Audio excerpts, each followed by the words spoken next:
اقرأ وربك الأكرم الذي علم بالقلم علم الإنسان ما لم يعلم۔ اپنی دینی شناخت نہیں بھولنی چاہیے۔ مولانا محمد الیاس ندوی کا بھٹکل جماعت المسلمین مینگلور کے عید ملن میں خصوصی خطاب۔ مقامی مٹ کے سربراہ کو پولیس کے روبرو پیش ہونے کی ہدایت۔ مینگلور میں 30 جولائی تک امتناعی احکامات جاری رہیں گے۔ اب ہر 50 کلومیٹر پر کھلیں گے پاسپورٹ آفس۔ حکومت جلد کھولے گی نئے سینٹرز۔ قومی اقلیتی کمیشن نے گورکشا کے نام پر قتل کا نوٹس لیا۔ ریاستی حکومتوں سے خصوصی رپورٹ طلب۔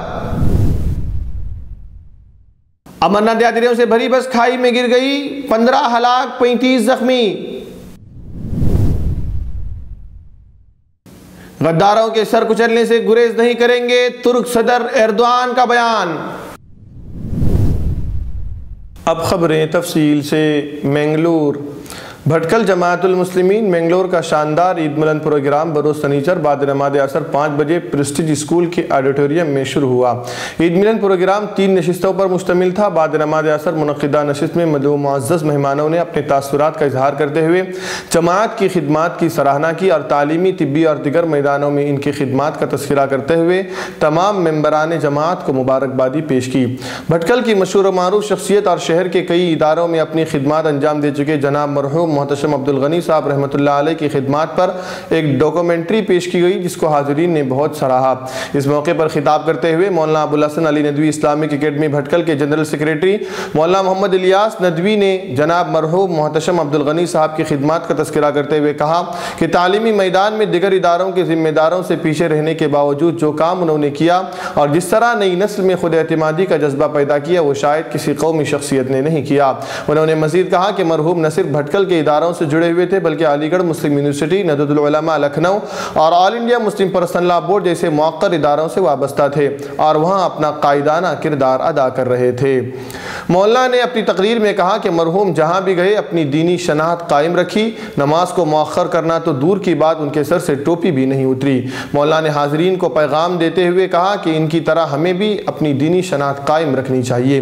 مولانا نے ان کی کئی خصوصیات کا تذکرہ کرتے ہوئے بھٹکل مسلم جماعت مینگلور کو مبارکباد پیش کرتے ہوئے کہا کہ جماعت کے ممبر نہ ہونے کے باوجود انہوں نے ان کے نام سے ایوارڈ وابستہ کیا ہے۔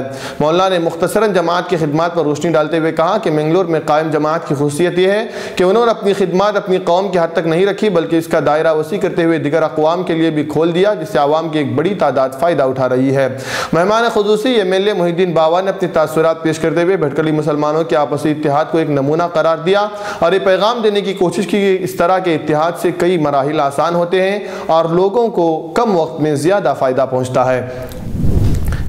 مینگلور کرناٹک کے ضلع دکشنہ کنڑا کے مختلف مقامات پر حالیہ عرصے میں پیش آئے فرقہ وارانہ کشیدگی کے واقعات کے تناظر میں مینگلور کے شہری حدود میں 30 جولائی تک امتناعی احکامات نافذ کر دیے گئے ہیں۔ حالیہ عرصے میں رونما ہونے والی تبدیلیوں میں مقامی مٹ کے سربراہ کو پولیس کے روبرو پیش ہونے کی ہدایت دی ہے کیونکہ انہوں نے دعویٰ کیا تھا کہ قریبی علاقے بنٹوال میں RSS کارکن کے قتل کے ضمن وہ اہم معلومات رکھتے ہیں۔ پولیس نے آج ڈسٹرکٹ ہیڈ کوارٹر پر یہ بات کہی۔ مینگلور کے پولیس کمشنر TR سریش کے حوالے سے سرکاری بیان میں بتایا گیا ہے کہ کرناٹک پولیس ایکٹ 1963 کے دفعہ 35 کے تحت آج صبح 6 بجے سے 30 جولائی کی نصف شب تک امتناعی احکامات نافذ کیے گئے ہیں۔ ضلع کے 4 دیگر تعلقہ جات بشمول بنٹوال میں دفعہ 144 کے تحت امتناعی احکامات نافذ رہیں گے۔ کرناٹک کے وزیر اعلیٰ سدھارمیہ نے 10 جولائی کو پولیس کو ہدایت بھی دی تھی کہ ان افراد کو گرفتار کیا جائے جو ضلع میں فرقہ وارانہ ہم آہنگی میں خلل ڈالنے کی کوشش کر رہے ہیں۔ 4 جولائی کو نامعلوم افراد نے RSS کارکن شرط کو چاقو گھونپ دیا اور زخمی شرط کی 7 جولائی کو موت واقع ہوئی۔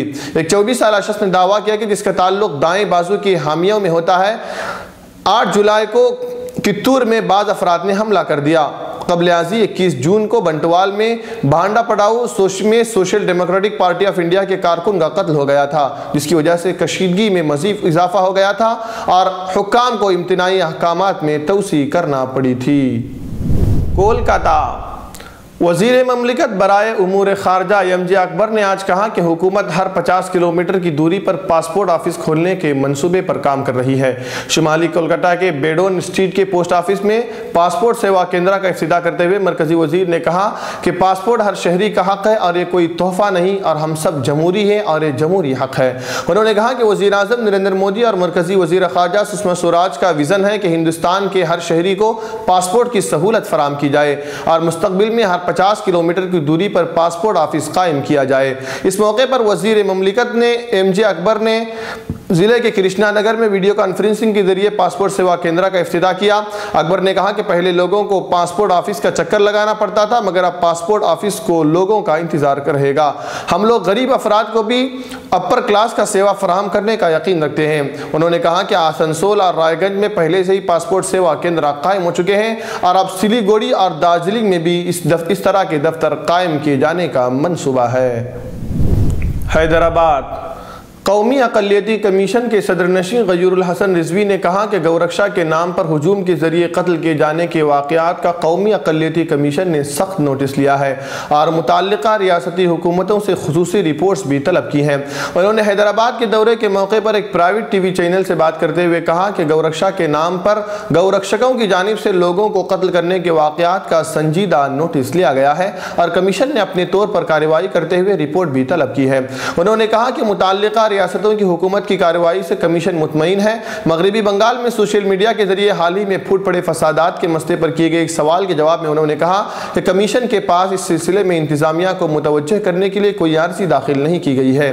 انہوں نے کہا کہ حکومت جب کوئی چیز کمیشن کے پاس بھیجتی ہے یا پھر کمیشن سے جب نمائندگی انفرادی طور پر کی جاتی ہے تو اس پر ضرور کارروائی کی جاتی ہے، تاہم اس معاملے میں کمیشن کے پاس ہنوز کوئی عرضی نہیں آئی ہے۔ انہوں نے سرکاری اسکیمات اور اقلیتوں میں بیداری پیدا کرنے کے لیے کمیشن کی جانب سے کیے جا رہے اقدامات کی تفصیلات بھی بیان کی اور کمیشن اور حکومت کی طرف سے مختلف مقامات پر بیداری پروگراموں کا اہتمام کیا جا رہا ہے تاکہ اقلیتوں کو سرکاری اسکیمات سے فائدہ پہنچ سکے۔ کشمیر وادی کشمیر کو بیرون دنیا سے جوڑنے والی قومی شاہراہ سری نگر جموں قومی شاہراہ پر ضلع رامبن میں امرناتھ یاتریوں سے بھری ایک بس کے گہرے کھائی میں جا گرنے سے کم از کم 11 یاتری ہلاک جبکہ 35 دیگر زخمی ہو گئے ہیں۔ وادی کشمیر کو بیرون دنیا سے جوڑنے والی قومی شاہراہ یا سری نگر جموں قومی شاہراہ پر ضلع رامبن میں امرناتھ یاتریوں سے بھری ایک بس کے گہرے کھائی میں جا گرنے سے 16 یاتری کے ہلاک ہونے کی بھی دوسرے ذرائع سے اطلاعات موصول ہوئی ہیں۔ مہلوکین کی تعداد میں مسلسل اضافہ ہوتا جا رہا ہے۔ چونکہ حادثہ آرمی کیمپ کے نزدیک پیش آیا، اس لیے فوری طور پر فوج نے امدادی مہم شروع کر دی۔ سرکاری ذرائع نے بتایا کہ امرناتھ یاتریوں سے بھری اسٹیٹ روڈ کارپوریشن کی ایک بس ضلع رامبن میں رامسو علاقے میں سڑک سے پھسل کر ایک گہری کھائی میں جا گری۔ انہوں نے بتایا کہ اس حادثے میں کم از کم 11 سے 16 افراد ہلاک ہو گئے ہیں جبکہ 35 دیگر زخمی ہیں۔ ذرائع نے بتایا کہ فوج، پولیس اور مقامی انتظامیہ نے بچاؤ آپریشن شروع کر دیا ہے۔ انہوں نے بتایا کہ حادثے میں زخمی ہونے والے یاتریوں کو نزدیکی اسپتال منتقل کیا جا رہا ہے۔ امرناتھ یاترا کے لیے جا رہی جو بس کھائی میں گری اس کا نمبر JK2Y0594 ہے۔ میڈیا رپورٹس کے مطابق تقریباً اس بس میں 46 افراد سوار تھے۔ ترک صدر رجب طیب اردوگان نے عزم ظاہر کیا ہے کہ گزشتہ برس ہونے والی ناکام فوجی بغاوت کے ذمہ داروں کے خلاف سخت اقدامات کیے جائیں گے۔ انہوں نے یہ بات زور دے کر کہی ہے کہ وہ ملک میں سزائے موت بحال کریں گے۔ رجب طیب اردوگان گزشتہ برس 15 جولائی کو ہونے والی ناکام فوجی بغاوت کو ایک برس مکمل ہونے پر استنبول کے باسفورس پل پر عوام سے خطاب کر رہے تھے۔ اس موقع پر ہزارہ ترک شہری وہاں موجود تھے اور ترک پرچم لہرا رہے تھے۔ گزشتہ برس کی فوجی بغاوت کا راستہ روکتے ہوئے قریب 250 افراد نے اپنی جان پیش کی تھی۔